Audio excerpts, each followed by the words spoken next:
పేరేంటి సార్? నా పేరు దేశిమ్మ. ఏమనుకుంటున్నారు చెప్పండి.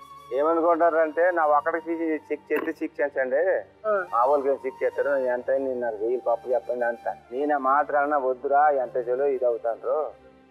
ఏదైతే అయిపోయింది ఒకే చెప్పారు అంత.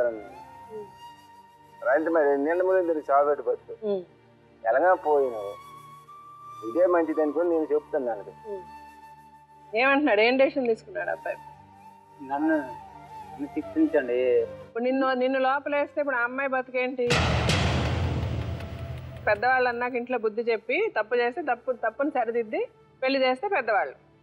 ఇప్పుడు మాకు కావాల్సింది ఆ పని మీ వాళ్ళు చేయట్లే, నువ్వు చేయట్లే. నువ్వు అమ్మాయిని పెళ్లి చేసుకొని అమ్మాయితో సంసారం పెళ్ళని తాళి కడితేనే పెళ్లి కాదు, ఇదంతా పెళ్లి కింద లెక్క. నువ్వు పెళ్ళాన్ని వదిలేస్తానంటే అంత ఈజీగా వదిలేరు కదా. ఈ ఆధారాలను రేపెళ్ళి ఏ జడ్జికి చూపించినా మడలోంచి నీకు పెళ్ళే చేస్తారు అక్కడ. మేము మీకు మర్యాదగా చెప్తున్నావు, నీకు అది నచ్చటం లేదు. నువ్వు నచ్చినప్పుడు నువ్వు ఫేస్ చెయ్యి, పర్వాలేదు, ఏం పర్వాలేదు. బట్ నువ్వు అక్కడ ఫేసింగ్ అనేది కుదరదు, నీ ఫ్యామిలీ మొత్తం పడుతుంది. నువ్వు వెళ్ళి ఇంకొకరు రేపిలా ఇంకొక 10 మంది అమ్మాయిల జీవితాలతో ఆడుకుంటావు. ఏముంది నీకు? తమాషాగా ఉంది. పిల్లల్ని కంటావు, ఆధార్ కార్డులు తీసుకుంటావు, హాస్పిటల్లో వెళ్ళి సంతకాలు పెడతావు, మళ్ళీ వెళ్ళి పెళ్లి చేసుకుంటావు. ఏముంది? నీకు ఈజీ కదా. ఇప్పుడు నీకు తెలియజెప్పడంతో ఇలా చేసే విధవాళ్ళు చాలా మంది ఉన్నారు, వాళ్ళందరికి కూడా తెలియజెప్తాం కదా. అంత ఈజీ కాదు బాబు జీవితంలో. ఇంతకు ముందు ఎట్లా నడిచిన ఇక్కడ నుంచి అట్లా నడవదు.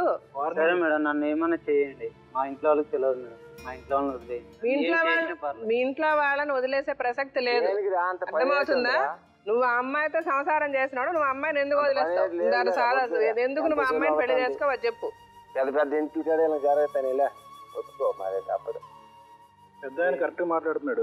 ఆలోచించి బుర్ర దగ్గర పెట్టుకుని వార్నింగ్ అప్పుడు ఉంటే అందరూ ఆయమ్మ బాగుండు, మీరు తల్లిదండ్రులు బాగుండు, అది ముందు ఆలోచించవలసింది. ఇది రేటు ఆలోచింపు మేడం గారు.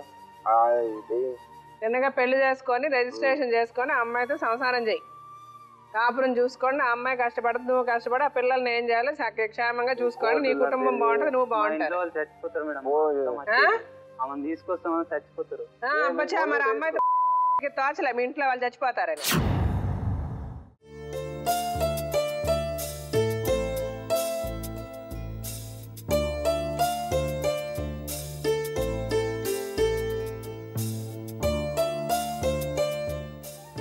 మీ అమ్మగారా?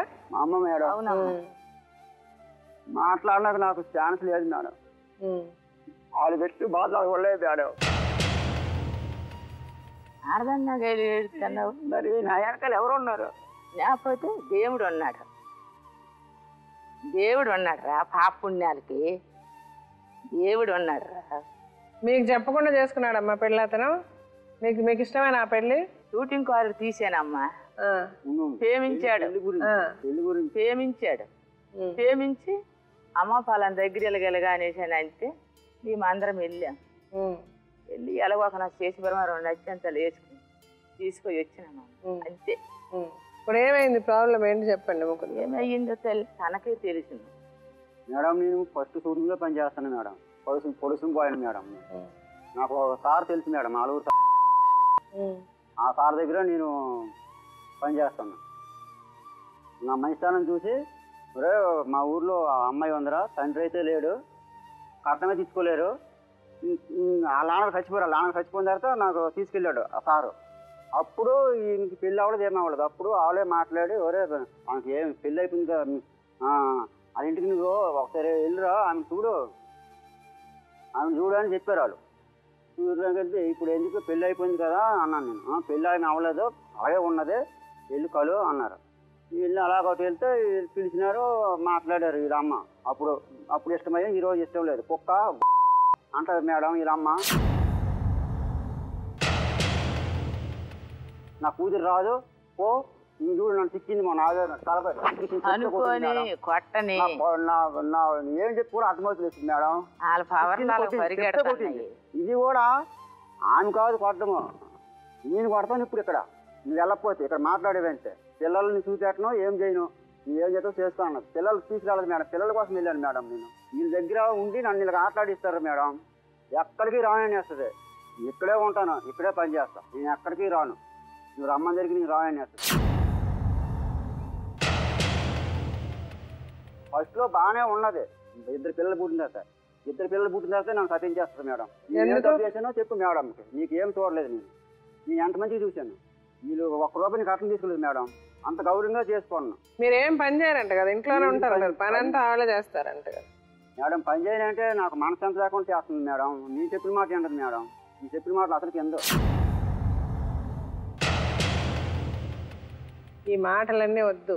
మీరు పని చెయ్యరు కాబట్టి, మీరు సంపాదించరు కాబట్టి వాళ్ళు కష్టపడి పని చేస్తున్నారు మేడం. నేను చేసే పని నేను చేస్తున్నాను మేడం. నా కార్డు డబ్బులు అయితే పోయిందో.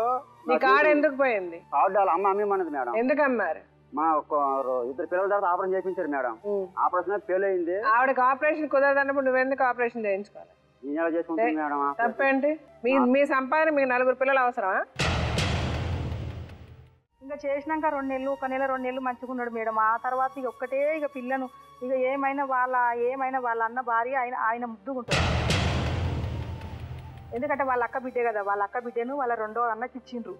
ఇక ఏమైనా ప్రతి దానికి బుజ్జి అని ఆమెంటనే ఉంటాడు మేడం. పైన పోయి మాట్లాడాలి. ఈమె దగ్గర ఫోన్ పెట్టాడు, ఆమె దగ్గర ఆ రూమ్ లో బెడ్, ఈ రూమ్ లో బెడ్.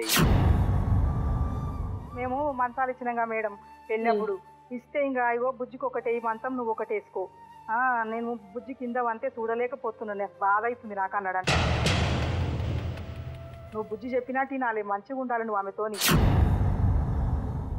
ఎందుకు నువ్వు మావలు లేకపోతే నేను ఉండలేను, అసలు మావలు లేకపోతే నేను మంచిగా చూడలేను, నేను ఉండలేను అని అన్నాడంట మేడం. అన్నాక ఈమె నాకు ఒకసారి ఫోన్ చేసింది, మమ్మీ ఇట్లా అంటున్నాడు. ఆమె కూడా అనంట, మీ అమ్మల ఇంటికి వెళ్ళిపో, అవసరం లేదు, నువ్వు ఉండొద్దు ఈడ. మా పెద్దోడు ఏంది బావా, నువ్వు వచ్చినప్పుడల్లా ఇట్లనే గొడవలు చేస్తావా, నువ్వు మంచిగా ఉండాలి కదా, ఉన్నోడవే ఒక్కడు మాకు మంచిగా ఉండాలి కదా అంటే ఇక ఆని కొట్టిండు ఒకసారి. నేను తాగుతున్నాను, ఇంకొక ఆమెతో తిరుగుతున్నాను, వేరే వాళ్ళతో పోతున్నాను, భార్య పిల్లలను చూసుకుంటాను. 25 సంవత్సరాలు ఒక్క దగ్గర వేసింది మేడం. నా విలువను తీసుకొచ్చి వేసింది. ఏం చేశాను? ఒక్కరోజైనా ఫోన్ చేసి పిల్లల మీద చేస్తుండాలి మేడం. తల్లి ఇలా పెద్దమ్మ కొడుకులు మేడం. మా ఆయనను కొట్టి, మా అమ్మని కొట్టి, నన్ను కొట్టడానికి నేను నన్ను చంపేయడమే వాళ్ళు. ఇలా భర్త ఈమె నువ్వు 150 మందిని తీసుకొచ్చి మందిని తెస్తా. నువ్వెందుకు ఆయనతోటి ఉండేది? అందరు చూపించి పెళ్లి చేసినమా? మనుషులు చెడు చేసిన వాళ్ళనైనా నువ్వు మంచిగా మాట్లాడితే దగ్గర అయ్యే అవకాశం ఉంటుంది, కానీ ఇంత చెడు చేసిన వాళ్ళని అంత చెడు మాట్లాడితే ఇంకా దూరాలు పెరిగిపోతాయి, కానీ ఎప్పటికీ దగ్గర అవ్వరమ్మ. ఎవరికి బయట చెప్పుకోలేక ఏమన్నా అంటే మహిళా మండలి మీదేం నడవదు. మేము ఆడపిల్లలు, మాదే నడుస్తుంది, ఏడుపోయినా అలాగే నడుస్తుంది అంట. అట్లానే వచ్చారు మేడం. ఆడ ఇంటికాడ అంటుండే మేము ప్రతి ఆడికి పోయి మీ పెళ్లి చేపిస్తా, ఆడికి పోయి మీ పెళ్లి అంటుండే.